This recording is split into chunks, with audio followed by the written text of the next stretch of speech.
안녕하십니까.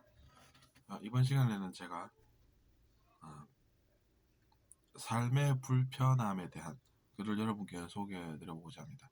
그 불편함에도 불구하고 어, 그런 고난에도 불구하고 우리의 영혼은 뭔가 새로운 것을 배우게 됩니다. 그래서 절망에서 희망으로 가는 그런 계기가 되길 바라면서 제가 쓴 시를 읽어보도록 하겠습니다. 장애라는 불편함으로 새롭게 무언가를 배우는 기회가 생겨서 언젠가 더 나은 영혼이 됨을 지켜보소서. 장애는 일시적이지만 영혼은 영원히 삶을 깨닫고 또 그런 불편함을 뛰어넘는 것이 영혼의 여정임을 느끼면서 사시길. 그런 시선으로 보는 존재들도 있음을 아시길. 이렇게 한번 써본 것입니다. 여기에 대한 제 생각을 말씀드리면 일단 우리가 자비심 또는 연민 하는 마음 이런 것으로 부르는 그런 것이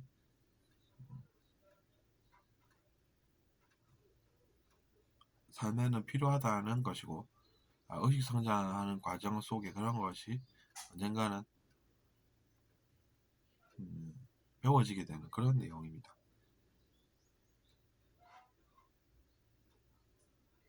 따뜻한 마음이라는 것은 자기 자신에게도 따뜻한 것입니다. 그래서 이제 너, 나 이렇게 분별할 것이 아니라는 이야기죠. 그렇기 때문에 이제 그런 것을 열망하는 그런 존재들도 존재한다는 것입니다. 근데 어쨌든 일단 우리가 삶에서 불편함과 고난 이런 것을 문제라고 생각해서 사람들에게 불만을 품는 그런 사람들도 많습니다. 하지만 어쨌든 그런 것은 이번 시간에는 그냥 두고 불편함이라는 그런 것을 우리가 어떻게 생각을 해야 하는가 그렇게 생각해 볼 수가 있다는 것입니다. 그리고 이제 고난도 사람들이 많이 겪습니다.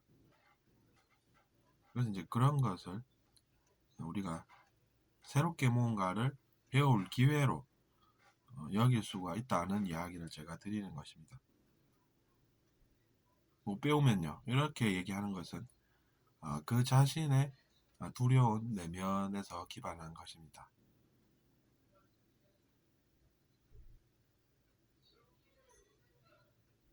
그렇기 때문에 우리가 새롭게 무언가를 배우는 기회가 될 수 있는 그런 불편함과 고난 그런 것을 알 필요가 있다는 것입니다.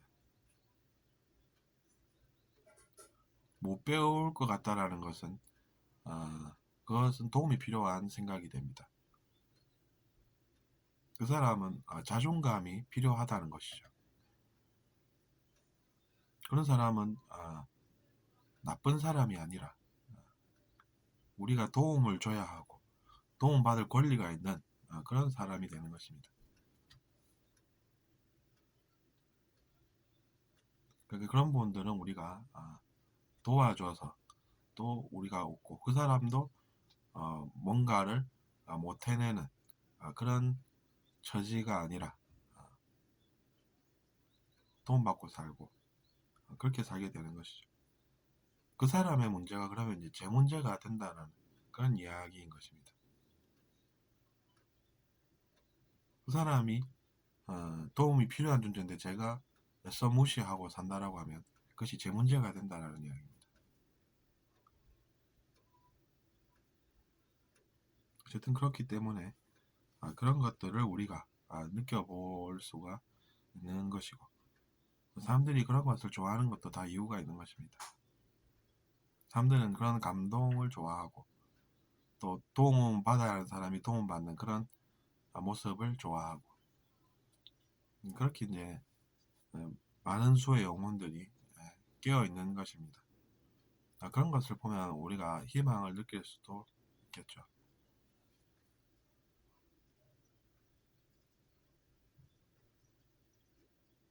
그래서 우리가 장애인들이라고 하면 그런 분들은 우리보다 더 많은 불편함과 고난을 겪는 분들 아니겠습니까?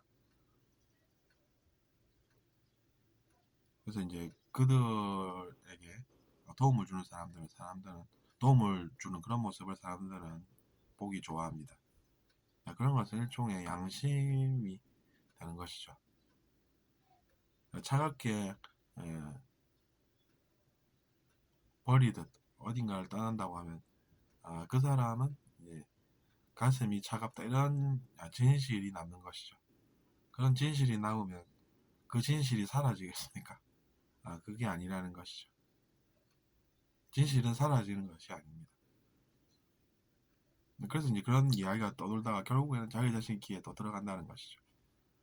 그럼 그 사람은 이제 그런 것을 모르고 또 누군가를 탓을 하고 공격을 하고 그렇게 이제 계속 반복되는 좋을 것 하나 없는 그 사이클이 생긴다는 것입니다.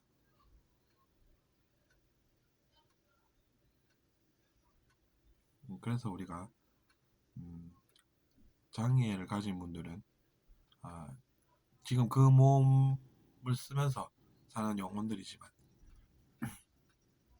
그 고난이 시간이 지나서 이제 그 영혼이 뭔가 새로운 것을 배우게 되고 그럼으로써 그 장애라는 것을 나중에는 실패로 보지 않고 새롭게 뭔가를 배우게 된 계기가 되는 그런 것이 하나의 비전이 되고 그리고 오히려 그런 배움의 기회로 승화시키지 못하고 그런 것을 남 탓을 해버려서 또 다른 문제로 나아간다면 나중에 또 다른 문제가 또 생긴다는 얘기죠. 이제 그들도 그래서 배움이 하나의 길이 된다는 이야기입니다.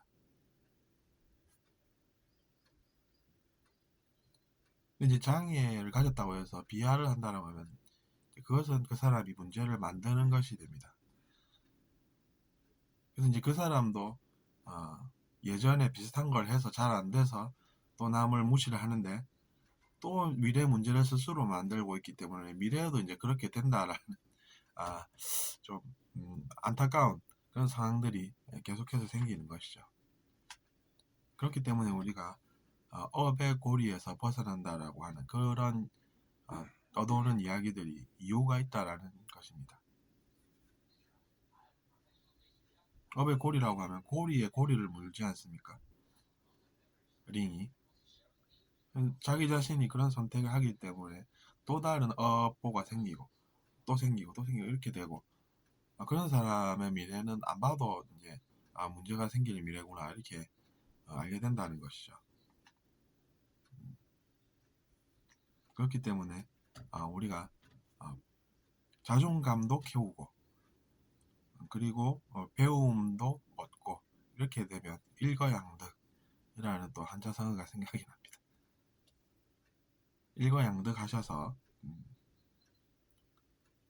지금의 그 고난을 시련을 성공으로 나아가게 하는 그런 삶을 사시길 바랍니다. 우리 사회에 그런 도움이 필요한 분들이 존재한다는 것은 저에게도 하나의 과제가 됩니다. 저는 그렇게 인식을 하고 살고 있답니다. 왜냐하면 그것이 저에게 느껴지지 않습니까? 그럼 저한테 그게 왜 느껴지겠습니까? 문제가 있다라는 것입니다. 안 느껴지면 당연히 문제가 아니겠죠. 근데 이제 느껴졌으니까 그것이 그런 일이 있구나 라고 하는 순간 또 뭔가 새로운 일이 있다라는 해석이 가능한 것이죠. 그래서 그것을 해결하지 않고 무시해버리면 제 문제인데 제가 무시하는 그런 일이 된다는 이야기입니다. 자기 자신의 문제는 자기 자신이 아는 것이 해결을 할 수 있는 길이 되지 않겠습니까? 그래서 여러분도 인생이라는 실험을 하고 사시지만 그런 실험을 배움을 통해서 배움의 길을 감으로써 실수를 줄여가면서 사시길 바랍니다. 아무리 높은 지위라고 하더라도 그도 실험을 하면서 배운다고 볼 수 있는 가능성이 크다는 이야기입니다. 그 높은 지위에 내가 앉았다고 해서 뭐 그냥 끝났어 이러면서 이제 살 수 있는 것이 아니라는 것이죠. 그 지위에서도 실수를 하기 때문에 그것이 문제가 됨을 잘 알아서 배워서 뭔가 실수를 덜 하는 쪽으로 살면은 미래가 나아진다라는 그런 것도 알 수 있다는 것이죠. 그러니까 한마디로 우리는 배우는 과정 속에 있고 그런 삶을 산다는 이야기입니다. 근데 이제 너무 자신감을 가져서 나는 실수 안 해 이렇게 살면은 실수를 더 하게 된다라는 이야기죠. 실수를 했으면 실수했다라고 아는 것이 제대로 알아서 다음엔 실수 안 하는 길이 된다는 이야기입니다. 시험을 쳐봐도 느낄 수 있지 않습니까? 나는 잘 쳤다고 생각했는데 많이 틀린 그런 경우에 내가 알고 보니 잘 모르는구나 이렇게 이제 받아들이는 것도 필요하다는 것이죠. 그래서 이번 시간에는 제가 또 장애라는 불편함으로라는 글을 써보았고 그에 대한 설명을 한번 드려보았습니다. 잘 들으셨다면 구독 부탁드리고 다음 시간에 뵙겠습니다. 안녕히 계십시오.